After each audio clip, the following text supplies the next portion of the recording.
Hambatan pemrosesan informasi pada anak-anak dengan kesulitan belajar spesifik. Assalamualaikum warahmatullahi wabarakatuh. Hai, saya Nurul Farah Sahlisa. Saya akan menjelaskan tentang hambatan pemrosesan informasi pada anak dengan kesulitan belajar spesifik.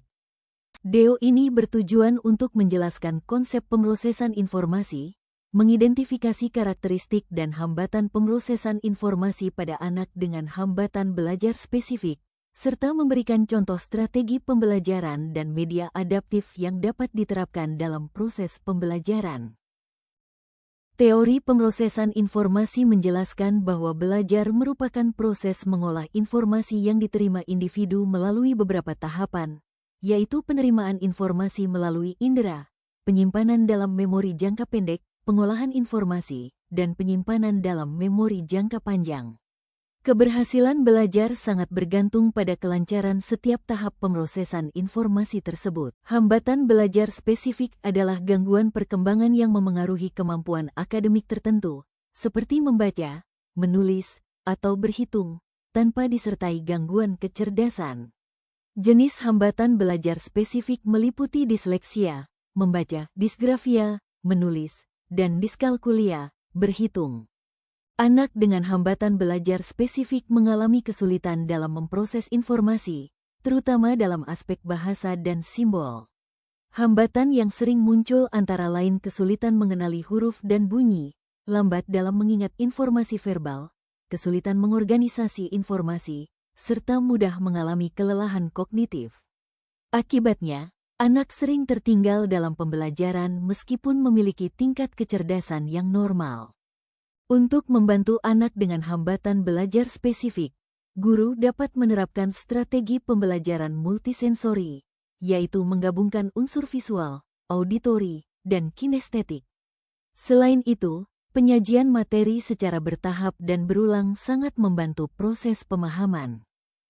Media adaptif yang dapat digunakan antara lain kartu huruf bergambar, video pembelajaran interaktif, aplikasi membaca berbasis fonik, serta penggunaan teknologi seperti text-to-speech dan audiobook.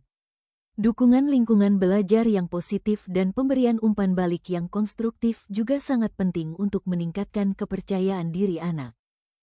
Kesimpulan, hambatan belajar spesifik merupakan salah satu bentuk kebutuhan khusus yang berkaitan erat dengan perbedaan cara anak dalam memproses informasi. Anak dengan hambatan belajar spesifik, seperti disleksia, disgrafia, dan diskalkulia, teori pemrosesan informasi sangat penting bagi pendidik agar dapat mengidentifikasi letak kesulitan yang dialami anak.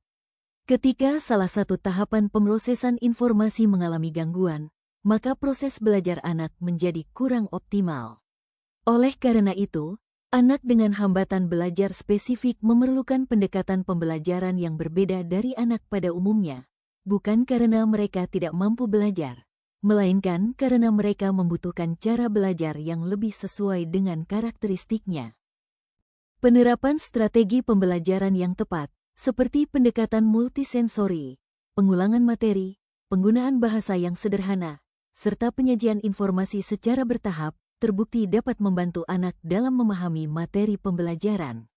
Selain itu, pemanfaatan media dan teknologi adaptif, seperti aplikasi pembelajaran interaktif, audiobook, dan text-to-speech, dapat menjadi solusi yang efektif untuk mendukung proses pemrosesan informasi anak.